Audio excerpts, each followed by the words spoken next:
Hello and welcome to this special edition of Talk Time. I have with me a very special guest today, Zoramthanga, President of the Mizo National Front, the opposition party at the moment in Mizoram, a three-time Chief Minister. And of course, he is a living legend because the entire history of the Mizo movement, he has seen it all. And of course, for those who don't know, he was the number 2 to Pulaldenga, the chief of the MNF. And for 20 years from 1966 to 1986, Mizoram was absolutely on the boil. It was a very blistering insurgency, and the MNF was actually fighting for the Mizo race, for the identity of the Mizo people. At that time, the grievance was that the government of Assam, of which Mizoram was a part, Mizo Hills was a part at that time, the main grievance was that both the government of Assam as well as the government of India at that time were not paying proper attention to the Mizo Hills and the Mizo people, and someone had to raise the voice, and it turned out to be the Mizo National Front. Zoramthanga, welcome to Northeast Live. Welcome to my show. Thank you. Now, before we start, you have written a path-breaking autobiography, From Guerrilla Fighter to Chief Minister, a memoir. You have penned this. This has been published by Penguin 8. And I've read the book. Thank you very much for sending me this advanced copy. And it has got some fascinating accounts of the entire Mizo insurgency, your life, your early years, how the insurgency developed, how you were traveling in foreign countries, how the peace process started, and how you became Chief Minister. My first question to you. You described the journey from a guerrilla fighter to the Chief Minister. Now, looking back, where did the transformation really begin? Did it begin in your childhood, in the politics of the Mizo Hills, or with the death and suffering you witnessed during the insurgency? The transformation.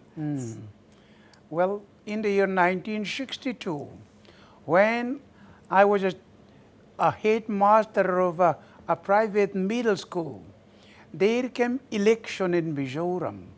I'm not sure which election. Was it a district council? District council. Yeah. District council. So, and one polling officer came, spoke about Pulaldenga and his ideology.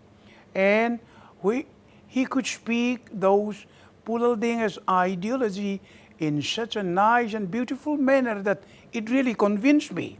In the 1962, it was there that from there on that I started getting interest in the MNF ideology that really transformed me.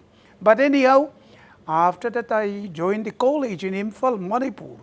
And then my brother, who was in the Assam police service, resigned, and then he was settled there in Colosseum, looking after that those small hotels, roadside hotel, and so on.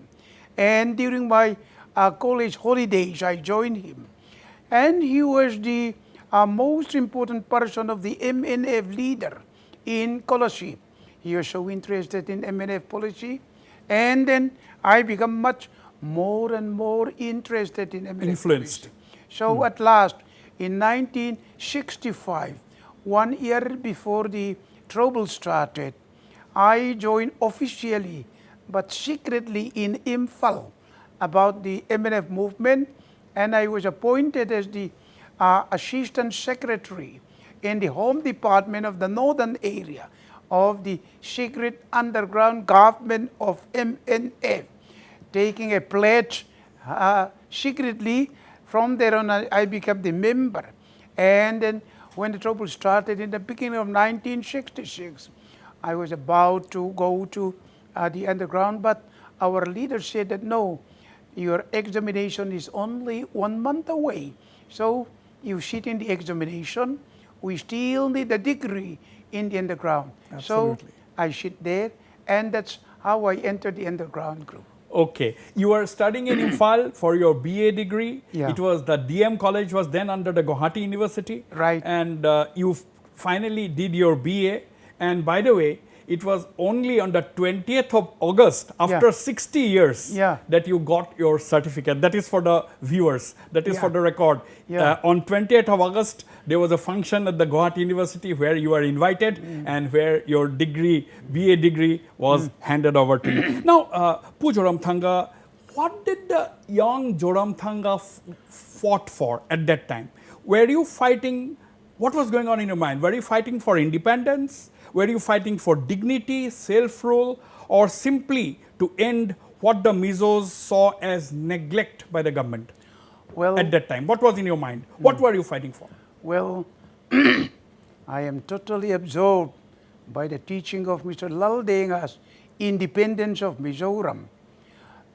Even though it was said independence, but when I look back from the legal point of view, that is a kind of secession. Yes. That was why they were so careful about the putting those things in a what.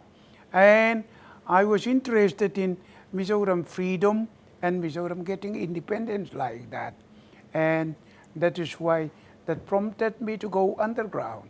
Actually, my mother, in the beginning, in my younger days, wanted me to become a pastor. And I tried to be an IAS officer. So I got the form of the IAS officer. I filled it up in 1966 before the trouble started. Tried to appear in the IAS examination provisionally. But then things turned the other way, and instead of joining the Indian government service, I went underground fighting against them. you did neither became a pastor nor you joined the Indian government, but you took up the gun. Yeah, that was all the contradictory things happened. So, where did you first get your arms training? Did you fire guns? Did you kill people actually? Honestly, a lot of people want to know whether you actually killed someone. Well, no. I was in the administrative group all along. At that time, of course, we have some kind of a training within our jungle game, a little here and there. Yeah. But from the beginning, I being a little educated, I was absorbed in the administrative service.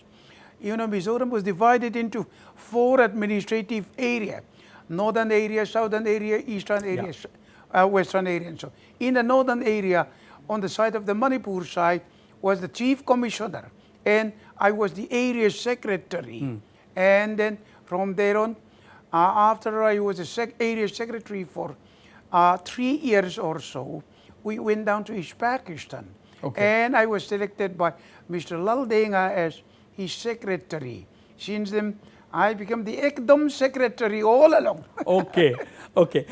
Now, I'll talk about how you went to East Pakistan, how you contacted the Pakistani agents, your people, and facilitated the first team to go into East Pakistan. We'll talk about that a little later. But my question is, Pu Zoramthanga, did you ever seriously believe that an independent Mizoram was achievable? Or did you think when you were still in the underground that some kind of accommodation will be necessary actually with India?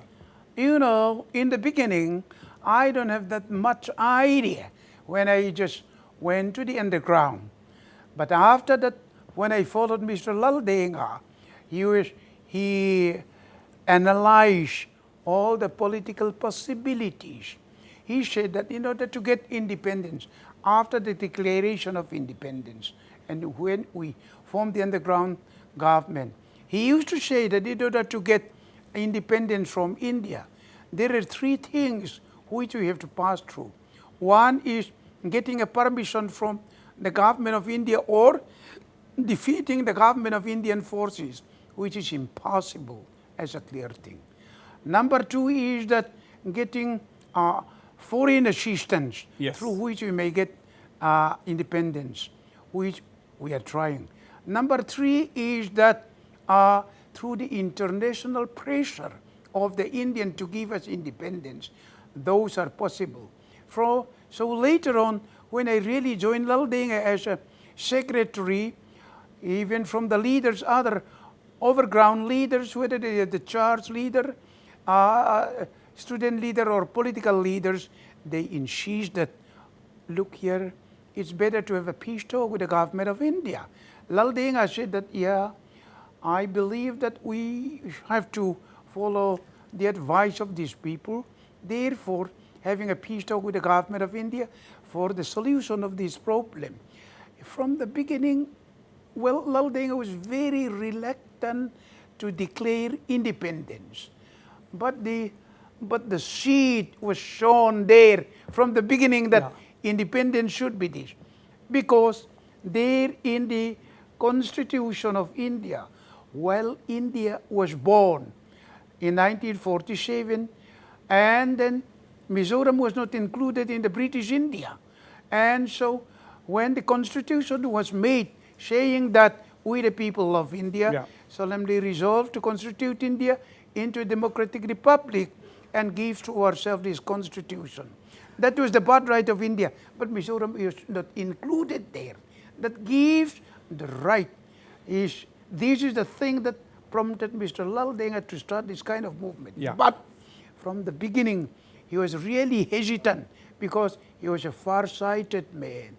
Getting real independence, we have to do this and that. Otherwise, it's quite a problem. He knew it all along. Absolutely. Now, you see, this 20-year, we have seen a lot of insurgencies in the northeastern region. Right. But what I have read about the Mizo insurgency, it was absolutely blistering from both sides. The MNF under people like Lal Denga, you and others, you attacked the armories, you attacked the police headquarters in Aizawl.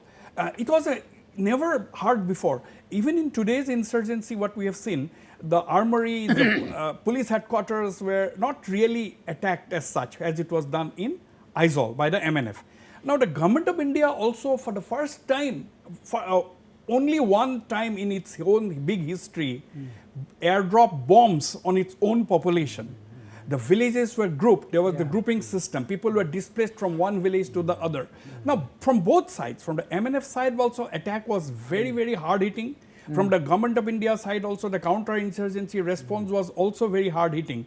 Now, looking back, Zoramthanga, do you think it was right? Do you think the ordinary Mizo people had got immense suffering because of this? Because you have been the chief minister for 3 times, do you regret sometimes that you could have perhaps entered into talks even without lives being lost?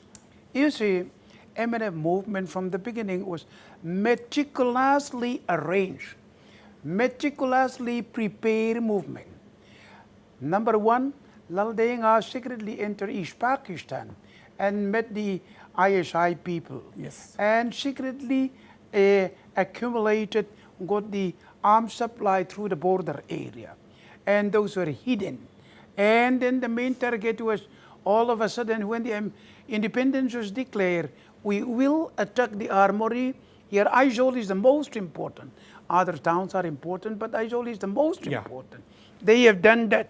But I said, as I have written in my book, that God has forbidden that Aizawl should be captured. Otherwise, the whole of Mizoram would be in the hand of the MNF, the treasury, all the thousands of arms, and the administration would be in our hand for some time. But all along, the mighty Indian government forces will have to come. Fighting will be in such a way that there will be a lot of dates. So God did not permit it. And so at last, even though we captured most of the other areas, like Champai, Lungle, etc., Aizawl, because of those things, you know, one thing very important is that on the night of that, accidentally, one person pulled out the grenade and accidentally explode, killing, injuring somebody. It demoralized the advance group, and then from there on, on that very night, the Assam Rifles got an information that things are about to happen. So they were on stand. So that was an accident. Accident. So that alerted the security forces. Security forces to some extent, because the sound was there, and people are killed, and some were there. And I think even before that, when they look at the preparation of the MNF, they were informed maybe from somewhere else that you have to prepare for any eventuality. So in an army term, they said that stand to. They were in the trench, ready to fire. So they cannot be surprised at all that make everything fail. Yeah. Now, what was the most challenging part? My question is, was there a moment when you, I'm asking you, was there a moment during the insurgency when you thought that the insurgency had gone too far and the movement has may have lost sight of the people? Was it more difficult to convince the government of India to start talks, or was it more difficult to convince your cadres to give up the gun? Well, Which was more difficult? Both of them are very difficult. It's very challenging. Number one, government of India being the father one way or another. We're ready to have a peace talk, and they have told the church leader, NGO leaders and political leaders that they're ready to have a talk with the MNF. But we, the underground people, are trying to compete ourselves to be adamant in our state. But anyhow, at last, because of the pressure from the church leader and others, the cabinet meeting in 1970 in Rangamati in Chittagong Hill Tracts, and they said that, well, let us send a feeler to the government of India. So this should be the motto in which we have to contact the government of India, saying that we are ready to have a talk with the government of India, in which we hope that we shall be able to find an acceptable solution for the lasting solution of the problem for which we are ready. Myself and our SP, Mr. Lalngenga, we went to Shillong in 1971 before the Pakistan military crackdown against Mujib. Yeah. And we went there, and then we sounded that a signal to the government of India, to the deputy director of RAW, Subramaniam, he called himself, I do not know his real name. So we have started that, and then In 1970? In 1971. That was open channels of communication for peace talks. Yeah, the first open channel between the underground government and the government of India. 1971. 1971 March. After the MNF cabinet meeting in Rangamati, in Chittagong Hill Tracts of Bangladesh. I came from Silchar side, secretary, and then entered Shillong, and there met raw people, and then we said, well, let us report all these things to our boss, you to your headquarters, I to my headquarters. Let us meet again, we said. So I went to Silet through a border, and then I boarded the last train to Dhaka, because next time there came the Pakistan military crackdown, fighting, no more train service. So, Pul Aldenga was in Dhaka at that time? Dhaka at that time. I joined him. Okay. So, when at the start of the interview, you said that Pul Aldenga was a very pragmatic person. He said that first, if we have to get independence, we have to defeat the Indian government and the Indian establishment, which was impossible. Yeah. Second, we have to get foreign assistance. Yeah. And third, we have to get international pressure. Exactly. Now this foreign assistance, you got foreign assistance from only Pakistan, or you also got foreign assistance from other, because the Americans, you have written in this book that an MNF delegation secretly met the American consul general in Kolkata, and he straight away refused because of the good relations between the US and India. Right. Now, which are the other countries apart from Pakistan that the MNF at that time got support? Well, mainly it's the Chinese government. Even though they try to contact even the British government, then we fail. Of course, they refuse. Chinese also refused.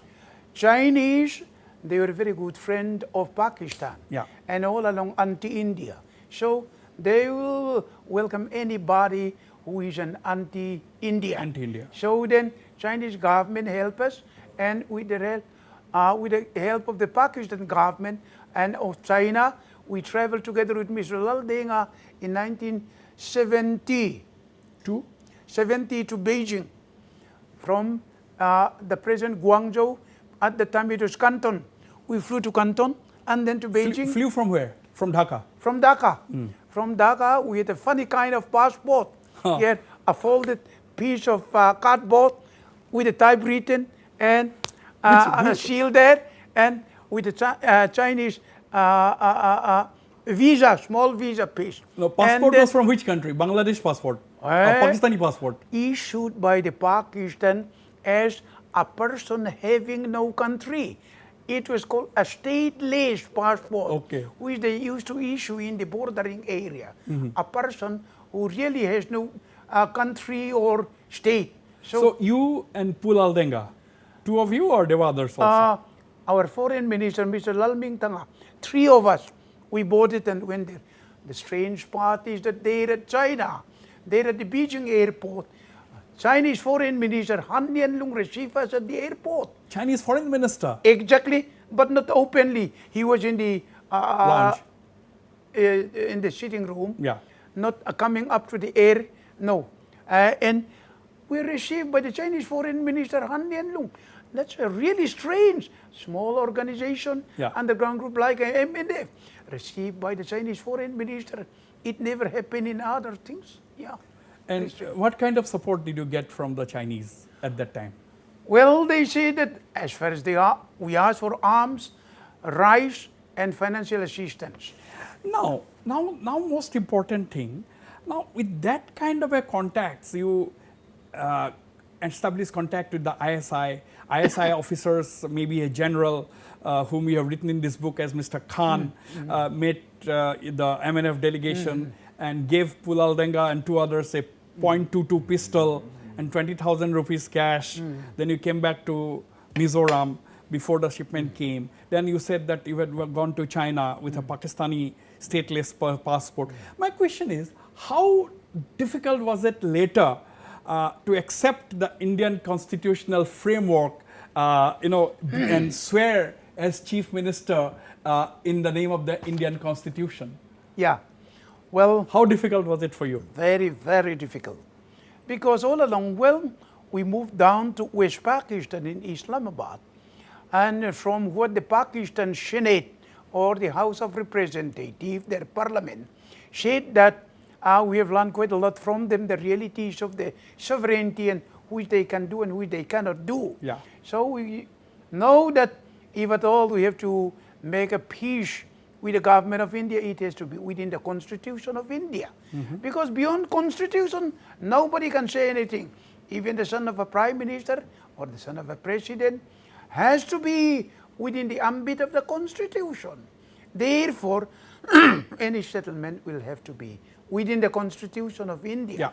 Yeah. But to our rank and file, we have to convince them that to them, sound of within the settlement, within the Constitution, seems very, very strange for them. That was more difficult perhaps than establishing contact with the government of India. Exactly, that is the most difficult task. That is why we told the government of Indian representative, together with Mr. Zoramthanga, when we met in Geneva in 1975, we told them that if at all we have to have a settlement, we know that you cannot beyond the Constitution. You cannot go beyond the Constitution. Therefore, it has to be within the Constitution of India. But we say, if we say this openly to a rank and file, there will be a verse to it. Therefore, gradually we have to inject this kind of idea and reality. So then we requested our four important leaders to come to Germany at that time. And then after convincing them, and then the government of India is ready, we went to Delhi in January 1976. And then from there on, they sent me to the jungle headquarters to bring our leaders, about 30, 40 of our leaders, to Calcutta Convention, so that we can convince them that we are ready to accept a settlement within the Constitution of India. Well, not to speak of the Constitution, but to bring them, those important leaders and commanders, to Calcutta for that convention. Very, very difficult. Which year was this, the convention? That was in 1976. 76. When you 10 years after the movement started. So in 76, I went to the jungle headquarters.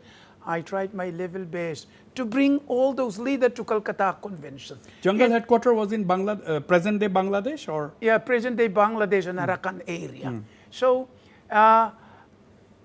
it was at this time that together with Mr. Doval, we worked together from the beginning. And then somehow I could convince them to bring them to Aizawl. And even in Aizawl, it was so difficult to convince them. And they were about to rebel against that idea.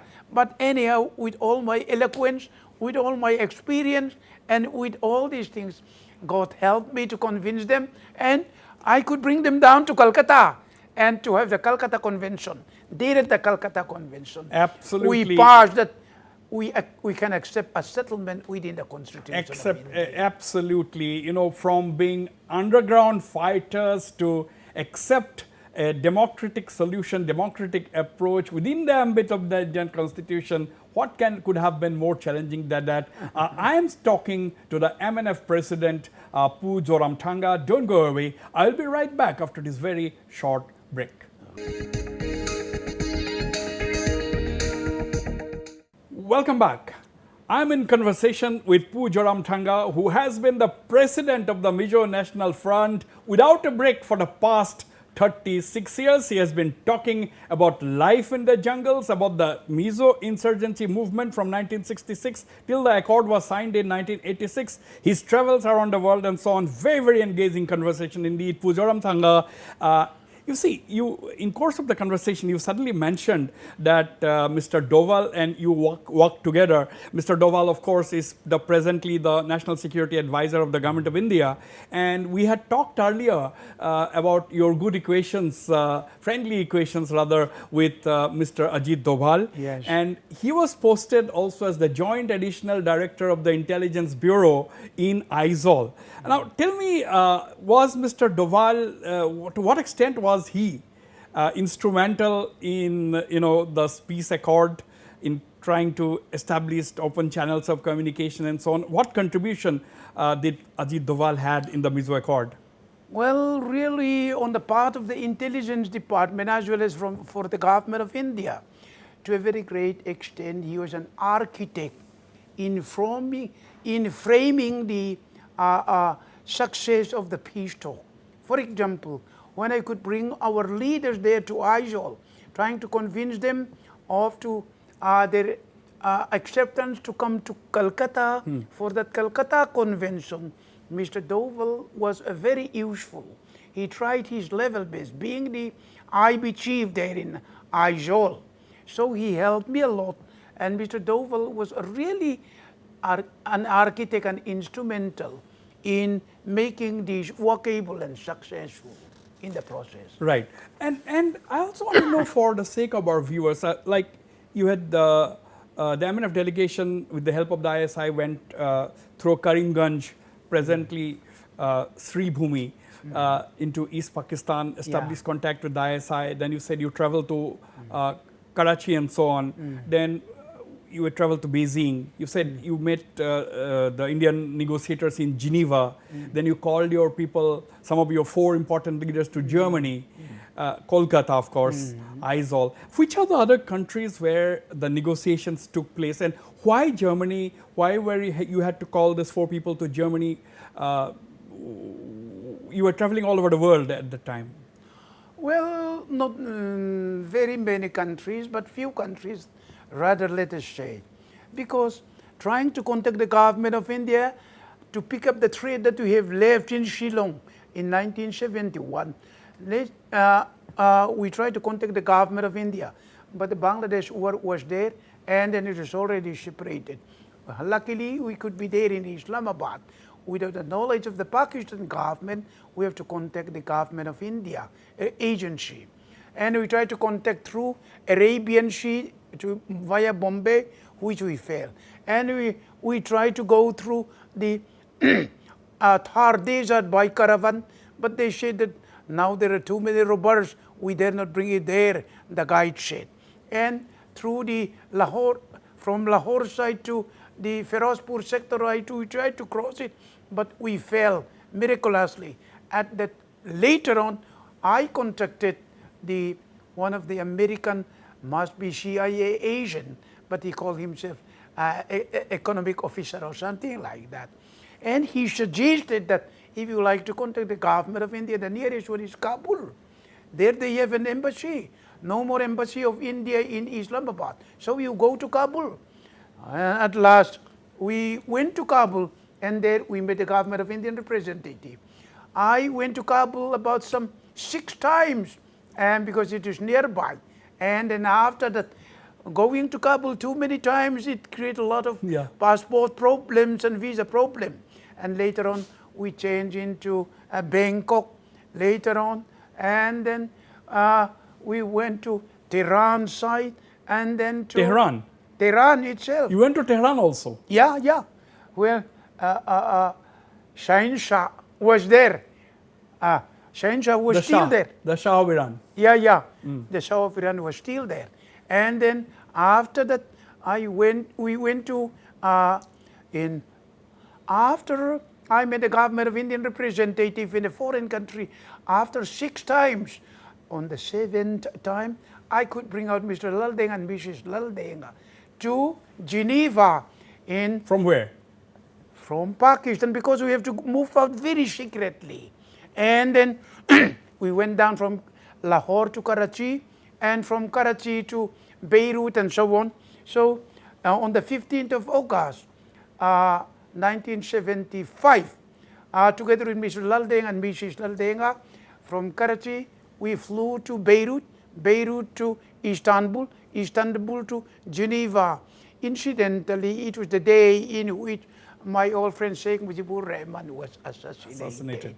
And then after Geneva, I could not be there for more than 15 days because of the visa problem. I went down again, we went down again to Rome, and then visa expired again, and then go back to Geneva, and then come back again to Rome, and then to Germany, and so on.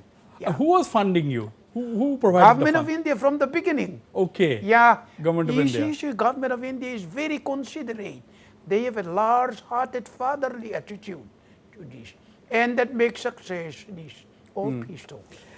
Now, finally, what was the turning point when everybody agreed to the, that yes, we are going for a negotiated settlement, and who drafted from the government of India side, who are the key officials, who drafted, and when did you finally know that yes, we are signing the Mizo Peace Accord? Well, all of a sudden it does not come out. It's gradually it evolved out. And we requested the church leaders, NGOs, and the student leader, political party leaders. We are going to submit our political demand to the government of India. So please contribute something of your idea, whether verbally or in writing. Quite a lot of them, they have submitted their contribution for this in writing. Taking all these things and then taking all the legal experts' idea, like Mr. Suraj Kaushal, and then with all these, with a lot of meetings there in our jungle headquarters also, Mr. Laldenga came. And when the delegation went down to Delhi with a lot of discussions, and after all these things, gradually things moved up, and at last, even the last hurdle become, it's possible to wipe off the last hurdle. Last hurdle is during Rajiv Gandhi's time, governor special power, as in the case of Nagaland.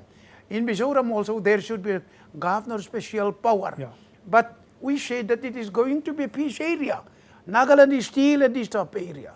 No need to have a governor special power. At last Rajiv Gandhi agreed it, and this finally clicked at the last nail. And then after this, in 1986, as you have seen, and then peace accord was signed. Now we have always been writing, not us alone, everybody has been saying that how the Mizo Peace Accord has been the most successful peace accords in the whole northeastern region. Now, why, according to you, the Mizo Peace Accord succeeded while many other peace accords with many other insurgent groups in the northeast did not succeed? Why did the Mizo Peace Accord succeed, according to you? Number one is the fatherly and wise leadership of Mr. Laldenga. This is number one. because everybody underground or the overground people look upon him as the father. We have a high faith in him. And he tried his meticulously all the material which will be needed for the Mizoram special status in the Constitution of India. And with after collecting all these things, and number two is that his commanding posture, fatherly attitude. When Mr. Laldinga said everybody try to obey him in the underground, so he said that since we have signed this peace accord, it is good for Mizoram, it is good for we the underground people. Yeah. And this is important. And the other very important point is that government of Indian leaders are very magnanimous. They have the magnanimity to accommodate the underground people. For example, as I have told the Burmese leaders also, in the case of the MNF, mind you, Mr. Laldinga, whose name was not even the electoral roll alone, he could replace the constitutionally elected Chief Minister of Mizoram. Yes, he became the interim CM. In the interim period. Pulautan Haula resigned. And made way for Pulautan. Deputy Chief Minister. Yeah. That was the magnanimity of the government of Indian leaders' mindset. And also the flexibility of the Indian Constitution. Exactly. So it was put there in Article 371G that the special provision should be there for Mizoram. And with all this, we solved the problem. And really, government of India behaved in an exemplary manner. So that is why any other country trying to solve the problem like this should look upon the government of India and the MNF leadership in trying to solve this as an example. Absolutely. Now, I'm slightly trying to deviate. You said you have told the Burmese leaders, this is a live example. You were absolutely leading an anti-India movement. Yeah. Then you, through the council of the church leaders and the wise men in Mizoram and practical and pragmatic leadership of people like Pulautan, yourself, and others, you decided that, okay, we will enter into peace negotiations with the government of India, have an accord and get the benefit for the Mizo people within the ambit of the Indian Constitution. Right. Now, but Mizoram is so close to Myanmar. Now, you had been earlier approached by the government of India to help resolve some issues, government of Myanmar. Now, I was asking you this question a few weeks ago also, that the new president of Myanmar has launched what is called a peace mission. Yeah. Have you got any invitation to contribute your vast experience in help? Because a stable Myanmar is very important for India. We want a stable Myanmar. We want a stable Bangladesh. So has your services been approached by anybody in Myanmar? Well, previously, about some 8, 9 years ago, in the year 2009, while I was in the opposition, I was not even an MLA at that time. All the underground leaders of the Myanmar approached me, come to my house in Aizawl, said that if you can help us to make a peace like Mizoram and Indian government, we come to you to help us. But I said that without the government of Indian permission, I cannot go out. So when the present BJP government comes to power in 2014, and then when I told this to Mr. Doval, and we both went to the Prime Minister. Prime Minister said, all right, now we need to have a formal invitation from the Myanmar government.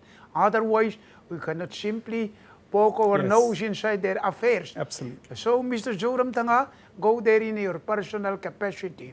Try to make the way for that. If you can make the way wide enough for the government of India to come in, then we'll follow you. So I went there. I told the Myanmar government, the president, even Minong like himself, not personally, but through his Myanmar Peace Committee, General Long Min. I told him that in order to do this, if you need the service of the government of India, you have to invite them in writing that you want them, government of India, to help them in the peacemaking. So they did it instantly, and with the official invitation given to the Prime Minister of India, Mr. Doval and myself, we went to Bangkok, meeting the underground leaders. From there on, we started very enthusiastically, both the military government as well as the underground people. They're very enthusiastic in making peace. And we said that the first thing that you need is an exposure. You really at a loss how peace should be made. Yeah. You come to India, and then you come to Mizoram, you come to other places. Understand the peacemaking process. To understand the peacemaking process. They were ready. Well, they're preparing for the travel documents. There came an election. Aung San Suu Kyi came to power, and then she remained silent for 5 years, put all our efforts in the cold storage, and then the race is like this. So now also, I do not know what the government of Myanmar will do this, because I know that they're interested in making peace, visiting this country, that country. I believe that they may be inviting the government of India once more when they are ready, really ready, so that the thread that we have left with Mr. Doval maybe pick up and then start. So if you get a fresh invitation from President Min Aung Hlaing and his government to the government of India, then you yourself are ready. That is what you're saying. To extend your services. Now, we have been discussing various things. Now, you have been Chief Minister of Mizoram for 3 times, 3 terms actually. Now, what did you find more difficult? Guerrilla warfare, leading a guerrilla movement, or leading a government that believes in the democratic values? Which was been more difficult for you? Well, leading a guerrilla warfare is much, much more difficult. But here, to be the Chief Minister, we cannot implement all the visions that we have within a short time. It takes time. But leading a guerrilla like this, because wants to instill, for example, to fight up to date without paying even their pocket money, with hungry stomach, it's very difficult to convince them psychologically also. And we have gone through the 20 years. It's quite a problem. But to be the Chief Minister, of course, there are a lot of problems also. But nevertheless, first we have to win the elections. First is to win the elections. To win the election. Well, in Mizoram, when the Congress are almighty, well, it's very difficult to defeat them in Mizoram, because at the time we do not know the rigging system for the underground people. When those things were there, sometimes they simply said, and our Chief Minister, Mr. Laldenga, received a telephone call, your government has been put under the President's rule. Mr. Laldenga said, what is the reason? You will be told later. Up till now, we have been told, and we're under the President's rules. And like that, we're at the whims of the central government and the almighty central government. Very difficult to withstand again. Now, you said that you talked about it was very difficult. In the Mizoram context, you said Congress was very, very well entrenched. And it was difficult for you to replace the Congress in the elections. But you managed. But what went wrong in 2023? There was no Congress. It was not the Congress, but another regional party, that is the ZPM, of which you are very critical now. A lot of people are also critical. A lot of people are happy. A lot of people are critical. Now, what went wrong according to you? Have you analyzed it? What went wrong for the MNF in 2023? A very correct analysis in the political propaganda, they found it. They said that since the creation of Mizoram State in 1987, it was Congress, MNF, Congress, MNF all along. Can we not have an alternative other than the MNF and the Congress? Let's have at least a trial. And really this convince the people as if they cannot have other than the Congress and the MNF. So they said that this time change change for the sake of change. Really, those people who voted for the ZPM, they do not know the name of their candidate. So change for the sake of change. I remember when in our college day, when the 3-year degree course was introduced, we had a debate. The caption was that 3-year degree course is nothing but a change for the sake of a change only. It was something like that. So we are all overthrown. People were imbued with that idea that there should be a trial and a change other than the Congress and the MNF. What will happen in 2028? Well, we have a high hope, because now all the present MLAs, the present ministers and chief minister, they were sitting there in their office as a first timer, and so I hope I don't commit much mistake if I say that here in Assam also, when the students form the government, they are a little new. Yes. That is why they cannot last. The same thing will happen because they have done very many funny things. For example, today they opted to pass for a resolution for the establishment of a Mizoram University in Aizawl. When the House passed, the leader went to Lunglei, he said, without consulting his cabinet, without consulting the House, he said, no, not at Aizawl, but here in Lunglei, we'll put it. Simply, he behaved as it, he changed his pocket money. Yeah. Such a funny thing, quite a lot of that is happening there. So the high officials and the people really realize it, and I believe that they will not elect them again. Now we are coming to the end of the interview. I just have about 5 minutes left. Let's go back to your book. Let me once again show the viewers that this is the path-breaking book that Zoramthanga has authored. This is his biography, from guerrilla fighter to chief minister. Now, in this book, the people, 4 or 5 people who were behind, who founded the MNF are very interesting people. There was Pu Laldenga, who was an ex-serviceman. Yeah. There was another founder who was simply a cigarette lighter repairer. He was repairing cigarette lighters those days. That was the means of his livelihood. One was a motor mechanic. Yeah. One was a watch repair mechanic. Yeah. And one was even a cobbler. Yeah. Shoe repairer. And you, of course, you were studying at that time in Imphal, DM College. Now, nobody would have thought that people would just humble jobs. People who are doing no job is below the dignity of anybody. We must recognize that. But let us say that they were all doing a simple living, humble job, but they were able to think about the future of the Mizo people. What do you think about that? Well, I said that this is all the work of God. Those people, apart from Mr. Laldenga and all those simpleton, let us call it simpleton, it doesn't matter, would not have an idea that it will grow up like this. It's a political party starting from the Mizo National Famine Front and then coming up to that. They were imbued with that kind of idea. But later on, with those simple people, it goes up like this, and then so it spread like all this, and then it ended like this. It really is a miracle. That is why in my book, when I give it to the Penguin people, I was about to say that let it be the autobiography by Zoramthanga. They said, no, let us make the name of the book reading inviting. So they said that let us make from a rebel leader to chief minister. I said, no, I don't like to be called a rebel. I like to, of course, at one time, one Wikipedia or somebody, previous occupation, when they wrote about my story, they said that he was a terrorist. Okay. Anyhow, our people would not like me to be called a rebel.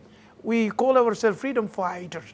So let us make let us take a middle idea. So I said that let it be guerrilla fighter, which would be acceptable to the government of India as well as to my people. So from guerrilla fighter to chief minister.